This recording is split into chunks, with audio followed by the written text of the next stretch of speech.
Here's a dahlia tuber I'm getting ready to plant, and before I do that, I'm going to cut off some of these broken tubers here, which aren't going to be doing any good.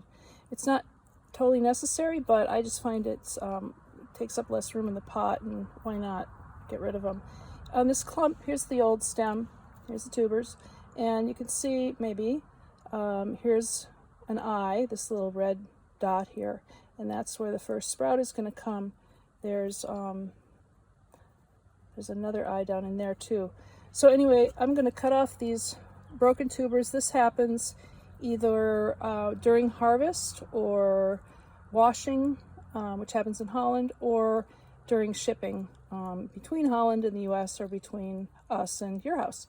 So anyway, it's easy to cut these off. Just cut them like that.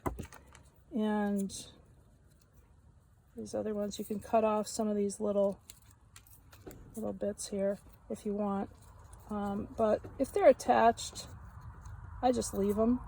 And you're going to plant this side up, which puts the sprout. Actually, this one could come off too. This makes it easier to see the sprout. There you go. This side up, and about an inch below the soil surface is where you want to have that located.